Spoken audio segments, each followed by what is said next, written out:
dengan pengurus-pengurus dari Dewan Kesenian Provinsi Kepulauan Riau. Dan kalau saudara menyaksikan melalui kanal YouTube kami pada saat ini, saudara akan menengok ada tiga pendekar ya. Ini bukanlah Laksmana Doremi, bukan juga pendekar Bujang Lapuk ya, tapi mereka ini pendekar-pendekar budaya yang ada di Provinsi Kepulauan Riau yang akan memajukan budaya yang ada di Provinsi Kepulauan Riau. Dan kita akan langsung berkenalan saudara perempat dengan ketiga pendekar budaya ini. Yang pertama ialah Bang Raja Ahmad Helmi.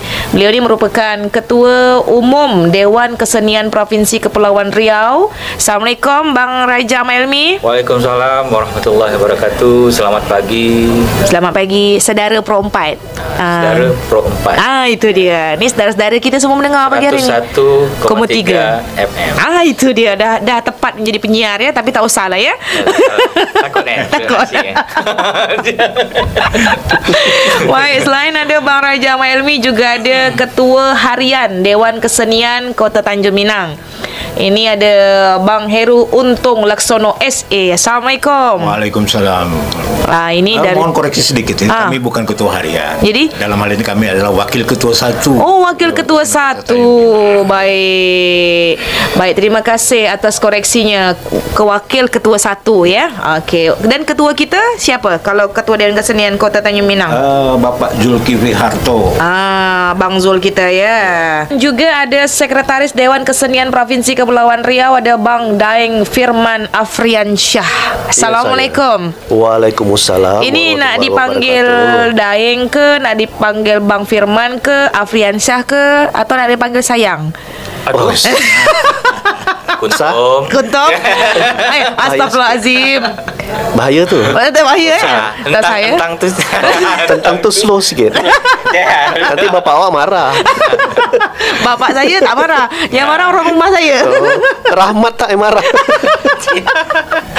Buat keluarga Jadi panggil siapa beri Bang? Panggil Bang Firman aja cukup. Bang Firman. Assalamualaikum Bang Firman. Waalaikumsalam warahmatullahi wabarakatuh. Ini kalau saudara tengok ni saudara ya, ini tanjak yang digunakan Bang Firman ni agak lain macam je. Lain macam je.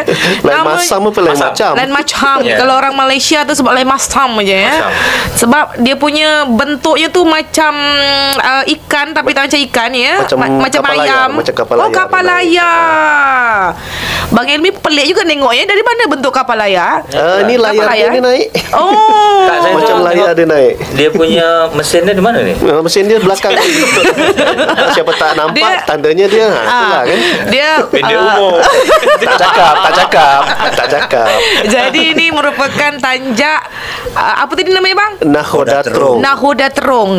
Kalau yang di e-flyer kita ni yang agak jatuh ke depan tu, itu Bugis tak balik. Memang banyak macam ya. Tanjak warisan. Ini adalah bagian dari ibu tanjak. Ibu tanjak ya. Luar biasa. Baik, nanti bila-bila musim kita buat lagi pasal tanjak lah ya. InsyaAllah. Ini kali ini kita akan membahas tentang transformasi dan reposisi Dewan Kesenian. Apa hal kiranya kita mengambil tema tentang transformasi dan reposisi Dewan Kesenian ni? Apakah memang hendak ada berganti struktur kepemimpinan di kepengurusan di Dewan Kesenian, atau memang ada salah satu pesan yang nak diteruskan pada pagi hari ini? Siapa yang nak menjawab terlebih dahulu? Ketua barangkali? Silakan. Baiklah. Ketua. Yang pertama mungkin saya nak sampaikan kronologisnya gitu. Kronologi ya. Jadi alur cerita lah. Jadi kan kalau cerita itu kan kalau ada awalnya, ada isinya, dan ada endingnya macam mana. Jadi awalnya itu kita diundang di kegiatan Musyawarah Nasional Dewan Kesenian se-Indonesia. Itu pada tanggal 10 Desember sampai dengan tanggal 14. Di Mercure Hotel Jakarta di Ancol. Itu ditaja oleh Kementerian Pendidikan dan Kebudayaan Ristek Jakarta. Apa namanya? Dirjen Kebudayaannya. Dirjen Kebudayaan, ditaja oleh Dirjen Kebudayaan. Jadi inisiatif ini berangkat dari hasil Kongres Kebudayaan yang sebelumnya, Aisyah. Bulan Oktober. Nah, jadi hasil resolusinya ini membuat Musyawarah Nasional Dewan Kesenian se-Indonesia. Dan ini apa ya, kalau nak pakai bahasa Melayu ini julung-julung kali. Nah, jadi di dalam sejarah Dewan Kesenian ini, dari Dewan Kesenian Jakarta berdiri tahun 69-an, 68. Itu baru kali ini kita mengadakan musyawarah besar, musyawarah nasional. Baru kali pertama nih ya. Dewan Kerja ini sejarah. Ya, sejarah juga di era kepengurusan kami nih, bahwa baru kali inilah diadakan musyawarah besar atau musyawarah nasional yang sifatnya nasional Dewan Kesenian se-Indonesia. Kira-kira kisi-kisinya itu tadi Aisyah menyebutkan tentang transformasi, tentang reposisi itu.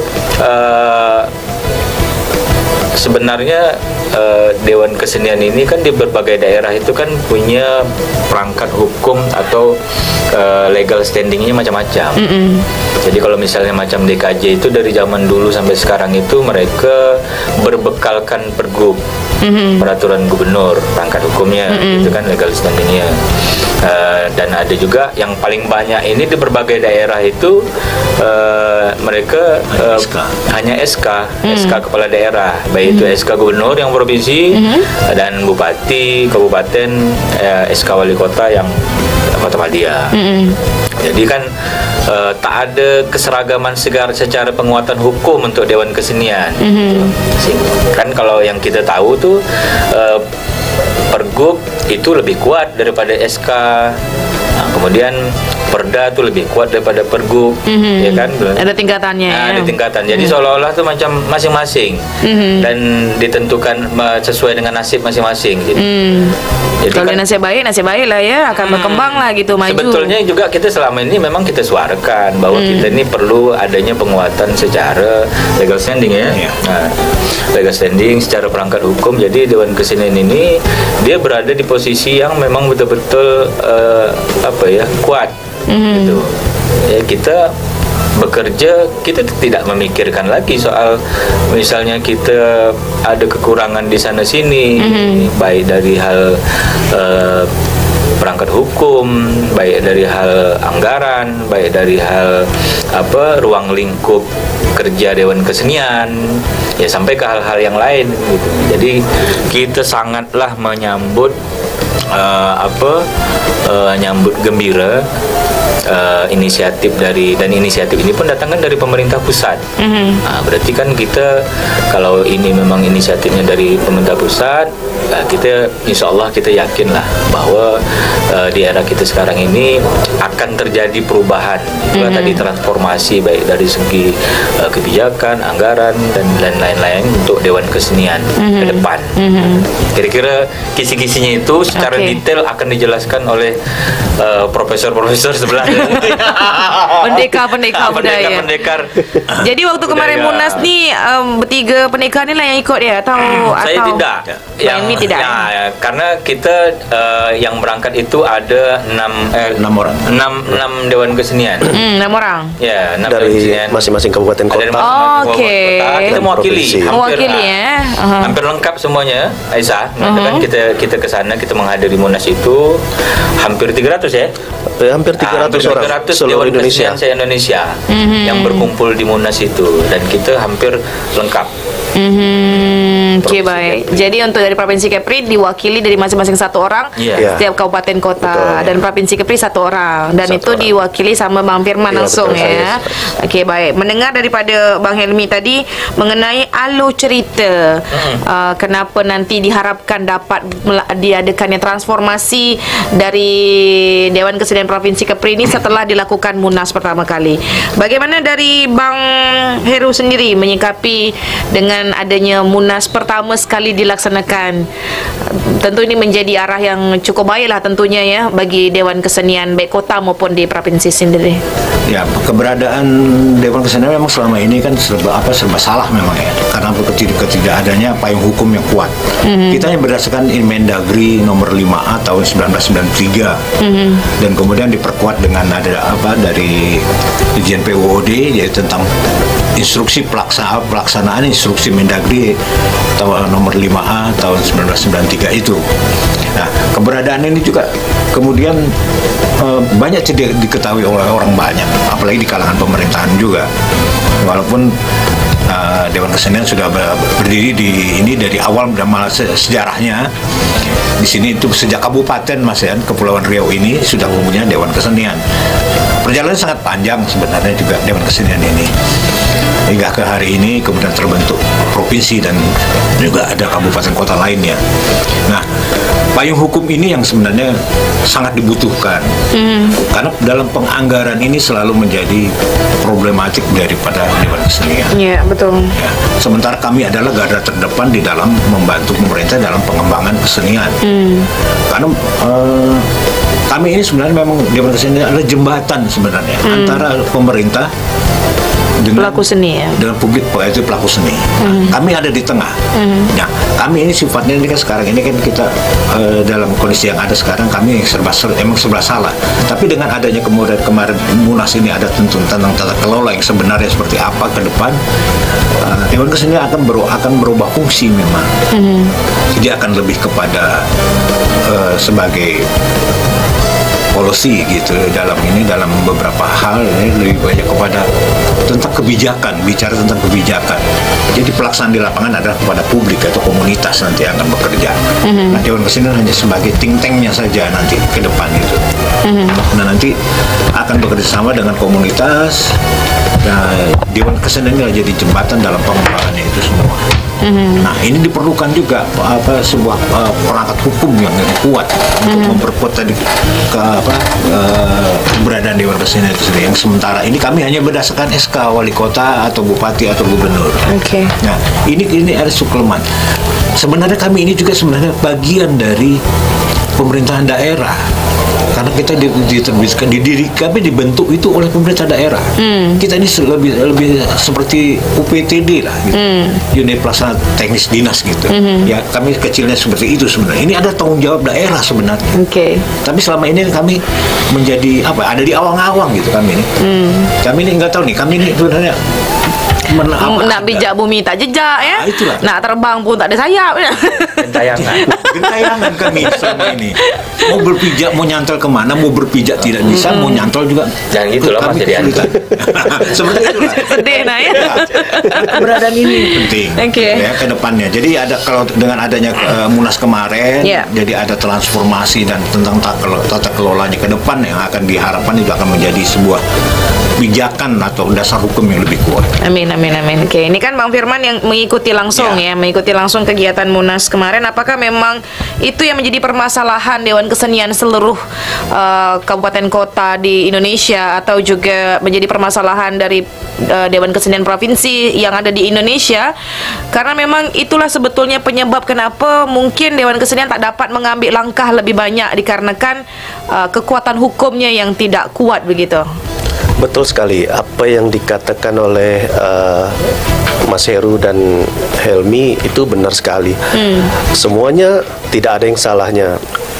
Bagi saya, Munas yang diadakan baru-baru ini memang betul-betul suatu kegiatan nasional yang sangat hebat lah untuk seniman-seniman seluruh Indonesia.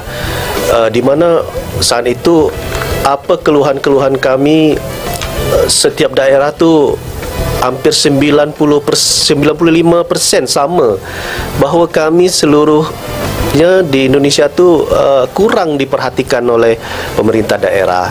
Jadi dengan hadirnya Munas ini, alhamdulillah aspirasi yang kami bawa dari masing-masing daerah tu tersampaikan, dan permintaan-permintaan kami semua dirangkum dalam dan menghasilkan notula itu akan menghasilkan resolusi dan akan dibawa ke kementerian, dan itu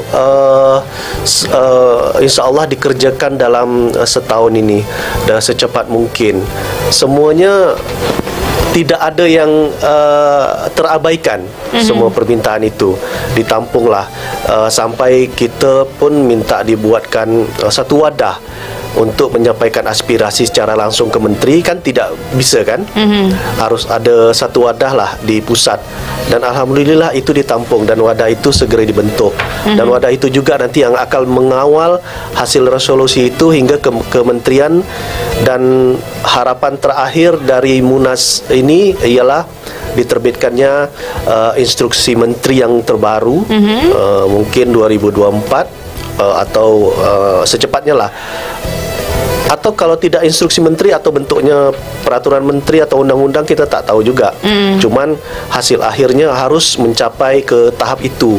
Karena menurut kami semua dan menurut juga pemerintah pusat oleh Dirjen Kebudayaan dan dari pihak Dirjen Otonomi Daerah Kementerian Dalam Negeri juga itu penting sekali untuk dibuatkan satu payung hukum yang terbaru dan lebih kuat untuk Dewan Kesenian di seluruh Indonesia, terutama di daerah.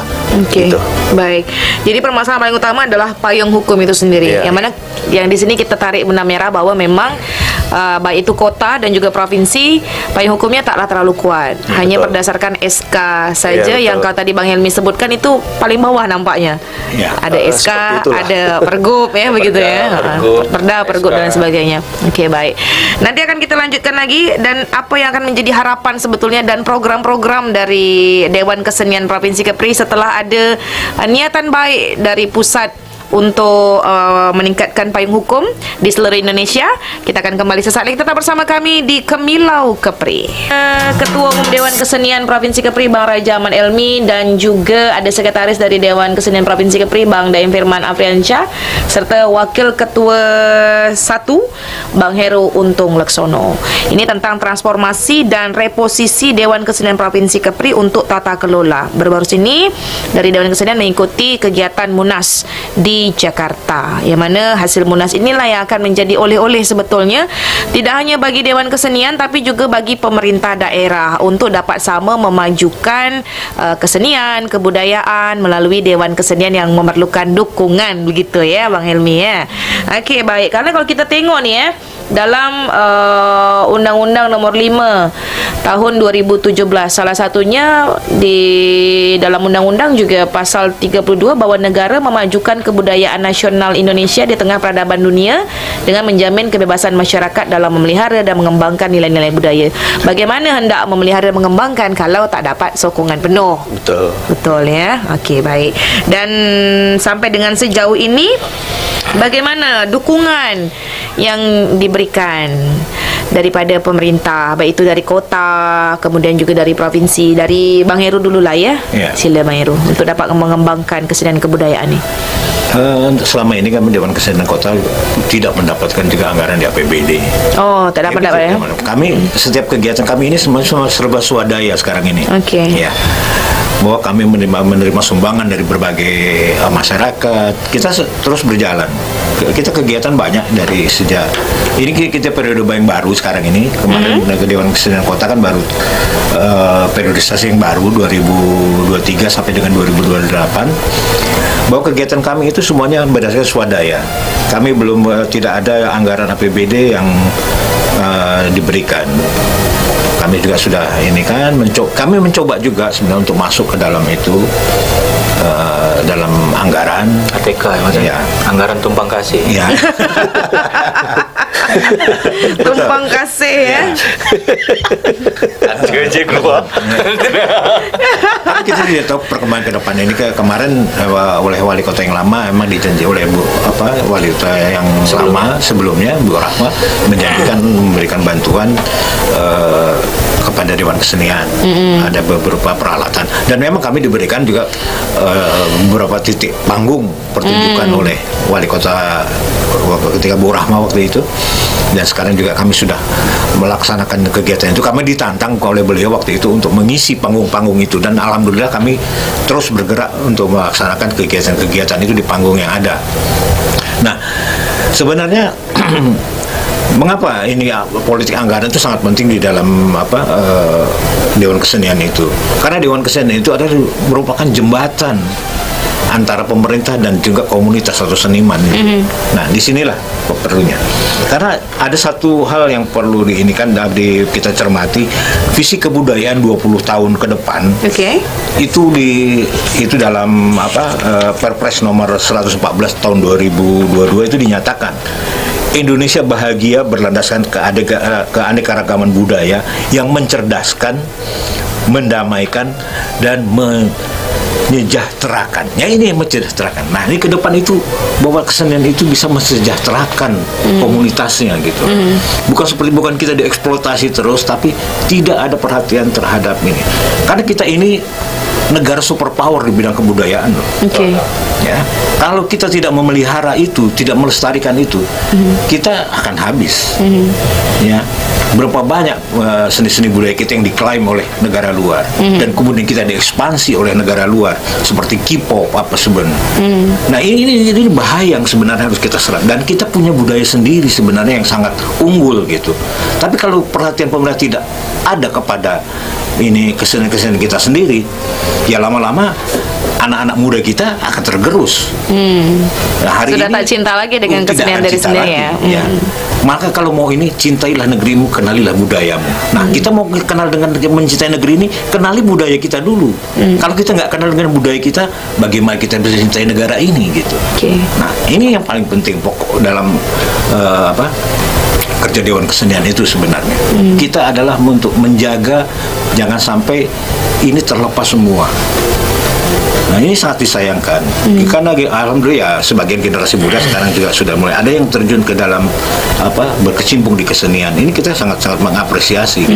Apalagi kami yang generasi yang terutama pantun ya. Ya, pantun itu luar biasa. Ya, sangat luar biasa di daerah kita. Jadi pelapisnya itu kita nampak gitu ya. Sampai hari ini untuk nikah ini pemantun udah muda-muda semua. Jadi regenerasi dari Toali kepada yang muda dengan Ena. Syair juga sudah naik. Syair sekarang sudah mulai dan Arab Melayu juga sudah mulai naik juga. Teater bangsawan sudah mulai tumbuh kembali. Artinya semangat kebudayaan mereka ya tumbuh ya. Nah, ini kalau ini sudah tumbuh, kalau tidak dipelihara, ini kan sayang. Nanti mereka akan mati suri lagi gitu. Kita ini contoh bangsawan itu sangat lama. Kami di tahun awal akhir 90-an masih ada. Ya di akhir 80-an lah, bukan 90-an ya. Itu masih ada, tapi setelah kesininya kan meredup itu bangsawan itu. Nah, sekarang muncul balik. Nah, kenapa kita tidak pelihara ini yang aset yang luar biasa ini? Ini kecintaan kami sebagai menjalani gitu perjalanan sejarah kesenian yang di Kepulauan Riau khususnya juga. Ini merasakan gitu. Kenapa sampai begitu kita harus naik, ada semacam periodisasi ya, naik turun itu. Kenapa tidak stabil gitu? Daerah lain bisa stabil, kenapa kita kok harus naik turun? Apakah karena ini selera kepala daerahnya atau apa? Nah, tapi itu nggak boleh tuh. Nah, itu seharusnya tidak boleh karena ada Undang-Undang Nomor 5 tahun 2017 itu tentang pemajuan kebudayaan. Itu tameng itu yang harus kita pelihara, dan ke depannya dari pernyataan dari Dirjen Otonomi Daerah. ODA itu.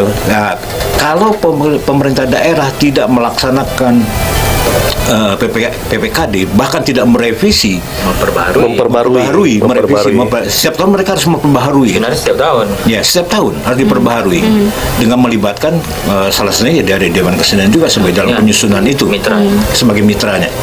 Nah, jika pemerintah daerah yang tidak melaksanakan itu DAK-nya akan ditahan, dan kemungkinan kepala daerahnya juga akan diancam, akan diberhentikan. Itu soal pernyataan dari Dirjen PWD waktu itu. Nah, dan juga dari tim reformasi birokrasi juga. Tim RB ya. Sony Sumarsono. Sony Sumarsono itu cuma menyatakan seperti itu. Jadi ancamannya nanti ke depan ini akan sangat tegas gitu. Kalau ini tidak dipedulikan tentang kebudayaan ini, siap-siap aja pemerintah daerah akan. Jadi ada pengaruhnya. Dampaknya besar. Udah mulai menakutkan nih. Agak-agak seram ya. Iya.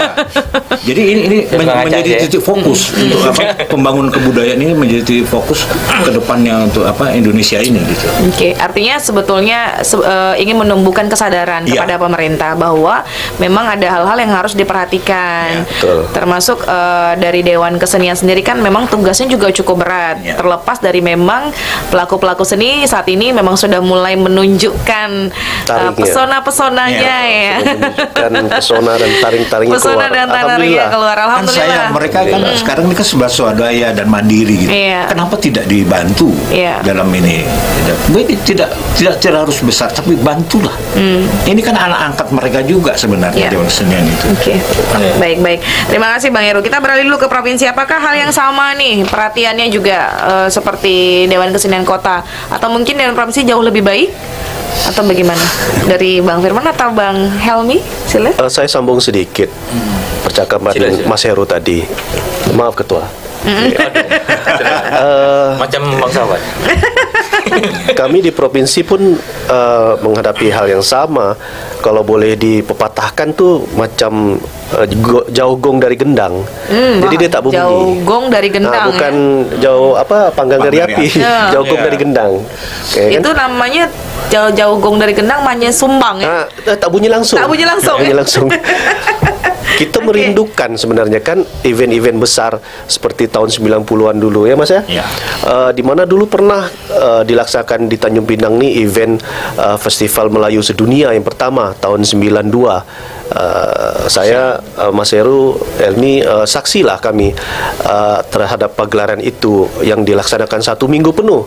Padahal kita waktu itu masih Kabupaten Kepulauan Riau, tapi bisa melaksanakan event sebesar itu selama 1 minggu full dari pagi sampai malam. Dan kemana itu sampai sekarang gitu kan? Memang ada dibuat kelanjutannya sampai akhir tahun 90-an. Tapi saya rasa tidak antusiasmenya tidak sebesar seperti yang tahun 92 gitu. Ada tambahan kemudian itu festival Hari Raja Ali Haji itu 1 bulan penuh siang dan malam. Ya itu juga. Mana itu semua gitu hilang gitu kan? Itu kan semua perhatian dari pemerintah. Kalau kami ini kan hanya pekerja seninya. Ya kan, kalau kamilah penjembatannya itu seperti kata Mas Heru tadi sama Helmi. Kemana itu semua? Kami ini pekerja seni, kita merindukan hal seperti itu. Kalau tidak ada perhatian dari pemerintah dalam bentuk kita di lembaganya, dalam bentuk penguatan itu, kemana gitu?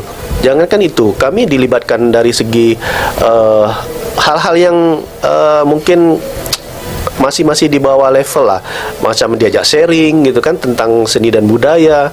Itu sangat minim sekali untuk dilibatkan.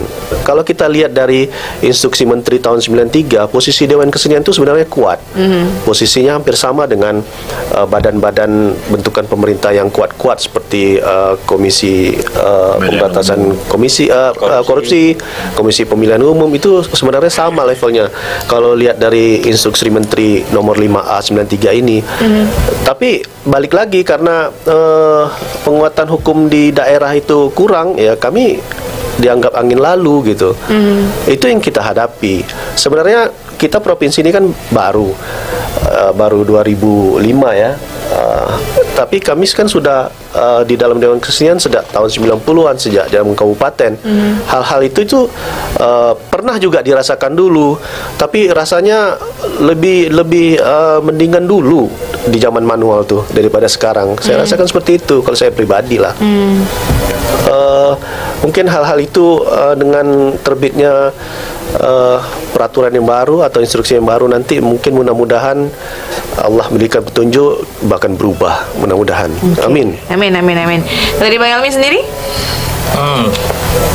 Sebetulnya kan seperti yang disampaikan oleh Mas Heru tadi kan, OPK ini munculnya itu kesadaran. Kalau saya tuh memberikan judul kesadaran, ya, kesadaran orang bahwa kebudayaan itu adalah hal yang menjadi rumah besar. Nah, kesenian juga produk dari situ, tatanan kehidupan di masyarakat juga asalnya juga produk dari kebudayaan. Jadi cuman kalau yang kita tengok perbandingan, kita cerita soal anggaran aja lah, walaupun mungkin beban kerjanya mungkin tak perlulah kita hitung di situ dulu dia punya value ini nilainya. Itu kan macam bumi dengan langit antara urusan pendidikan dengan urusan kebudayaan. Padahal etika itu ada di dalam kebudayaan. Membentuk perilaku macam mana generasi itu harus sopan santun, berakhlak mulia, berbudaya, ini segala macam itu kan. Itu ada di ranahnya kebudayaan. Tapi kenapa sikit di situ dikasih makan atau di situ diberikan fasilitasi. Dan itu kan itu yang saya katakan bahwa kesadaran itu tahun 2017 itu dikeluarkannya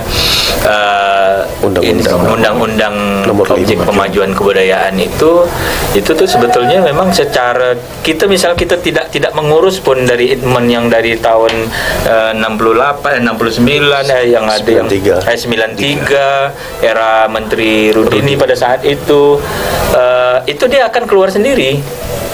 Walaupun misalnya pemerintah tidak mau mengurus itu, gitu kan. Nah, itu tuh pengaruhnya itu semangat itu yang nak dipelihara itu dia punya fasilitas yang bilang kan upaya yang untuk memelihara itu tak ada ataupun lemah. Nah, itu kan semuanya tuh sejalan tuh, sejalan. Kenapa dia diberikan kepastian anggaran? Karena ada dasarnya. Kan? Nah, ini nih yang sekarang ini. Dasar pijakannya ini nih yang sekarang nih yang kita tunggu.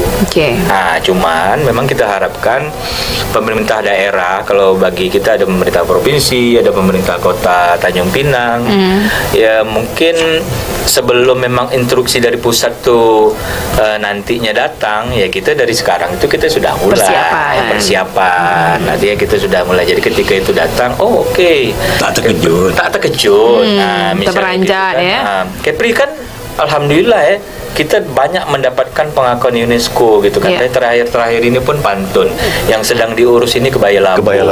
Pengakuan bersama antara Malaysia, Indonesia, Thailand, Brunei, Thailand, Filipina, Singapura.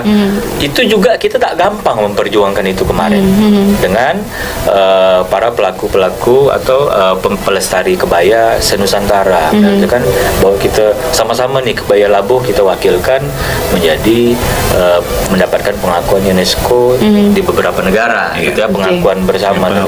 Alhamdulillah, KP banyak prestasinya, banyak aset-asetnya yang diakui UNESCO. Jadi kita harus harus sadar, kita sama-sama lah kita mempersiapkan ini. Kalau lihat sekarang memang ya 50% budaya kita tuh sudah tumbuh. Tapi kalau misalnya memang diberikan lagi dukungan yang maksimal, otomatis hasilnya juga pasti lebih maksimal. Kami pikir itu kewajiban. Dan itu juga sebenarnya di dalam lagu Indonesia Raya sudah sangat jelas dinyatakan. Bangunlah jiwanya, bangunlah raganya. Nah, ini jiwa ini adalah kebudayaan di situ sebenarnya. Itu lebih titik penting. Ideologinya kebudayaan.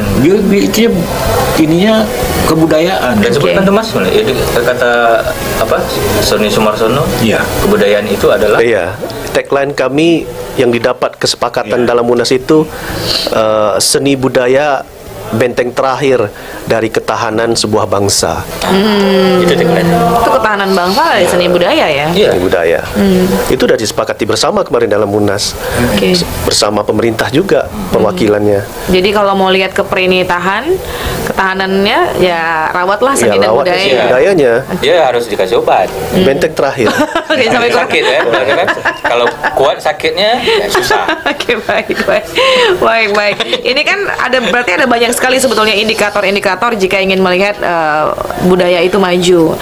Baik itu dari segi dukungan pemerintah, kemudian juga kita lihat kekuatan hukumnya juga, payung hukumnya dari Dewan Keseniannya. Mungkin ada lagi yang sehingga menghambat sebetulnya untuk pemajuan kebudayaan itu sendiri. Kalau dilihat dari Bang Helmi sendiri atau dari Bang Heru, apa tuh? Di dalam ini juga, dalam Munas kemarin juga kami ada memunculkan juga deklarasi Ancol namanya. Di sana salah satunya poin adalah dilepaskannya dinas kebudayaan berdiri secara mandiri, tidak dicantelkan kepada dinas-dinas lain. Dia harus dinas sendiri. Seluruh Indonesia. Itu untuk tingkat kabupaten kota atau provinsi? Semua. Semuanya. Kalau provinsi memang sudah lepas ya? Sudah lepas. Tapi kan tak semua provinsi. Kalau dari skop nasional, kita mendorong kebudayaan itu keluar dari Kementerian Pendidikan dan Kebudayaan, Riset dan Teknologi, agar kebudayaan itu berdiri sendiri Kementerian Kebudayaan. Kita dorong itu. Bergabung ya. Kita dorong itu kemarin. Dan alhamdulillah disambut baik sama pemerintah. Mudah-mudahan ya. Jadi sehingga ada fokus ya untuk pemajuan kebudayaan. Alright. Tapi kalau kita lihat nih Bang, upaya-upaya juga selain mungkin terus berkolaborasi bersama dengan Dewan Kesenian, tapi juga dari pemerintah kan banyak juga nih melaksanakan kegiatan-kegiatan yang untuk memajukan kesenian. Nah, bagaimana Dewan Kesenian itu melihat hal itu gitu? Nah, Dewan Kesenian kita ini kan tusinya tuh, tugas dan fungsinya itu kan salah satunya itu kan konsultatif. Nah, kita ini di ranah hasil pemikiran untuk membuat kebijakan di bidang kesenian, arah kebijakan di bidang kesenian. Nah, kita tuh kan ada di situ. Nah, kita sebagai sejauh ini paling tidak dia punya start positionnya itu sebagai mitra pemerintah daerah, ya kan, seperti yang disampaikan oleh Mas Heru itu tadi.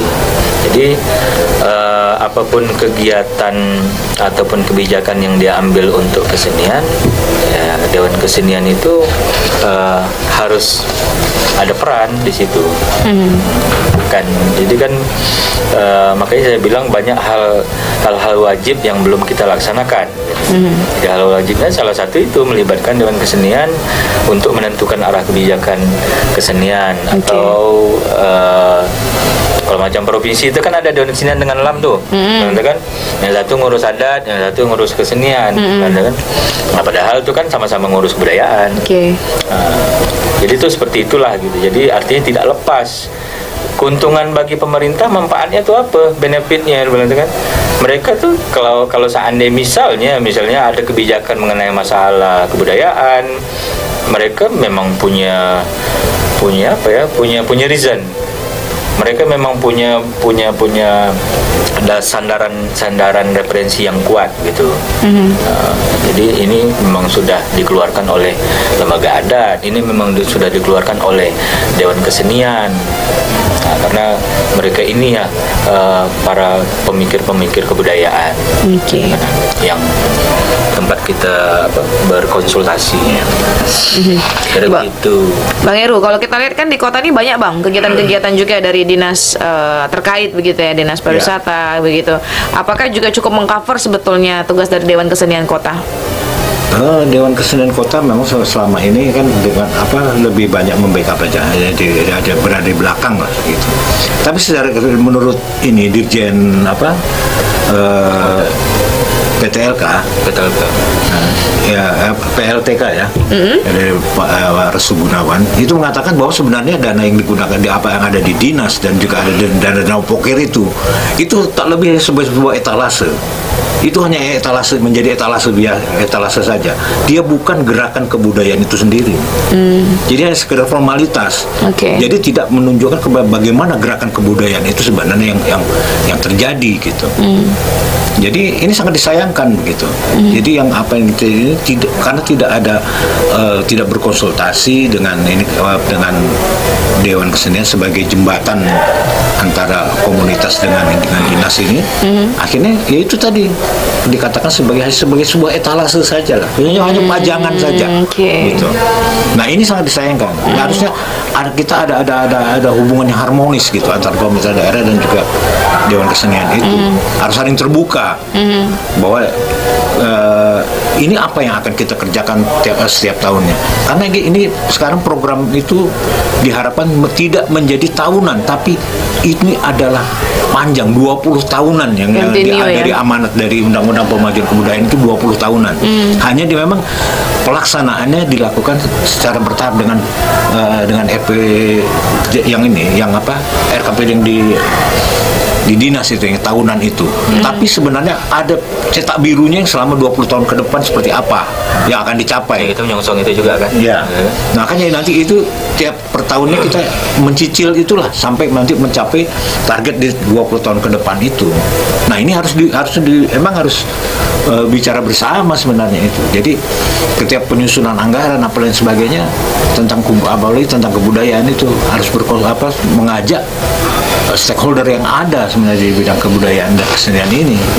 Jadi akan tercapai lah nanti apa harapannya 20 tahun ke depan itu. Dan beruntungnya pula Apa ini tuh? Aisyah, Apa tuh, Bang?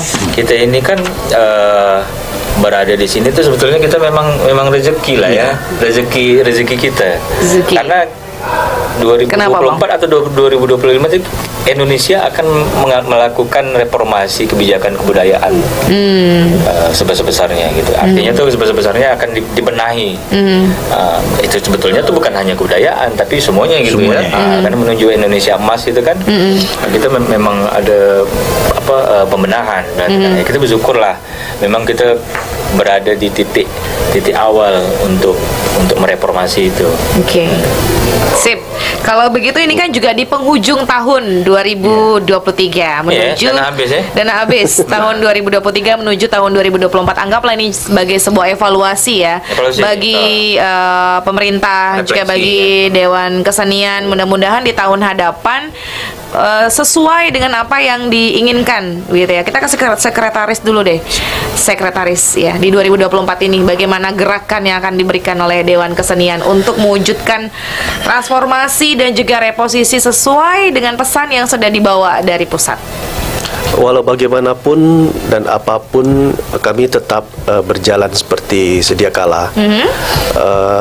Tetaplah dengan pemikiran-pemikiran tentang seni dan budaya apa yang telah diamanatkan ya oleh undang-undang.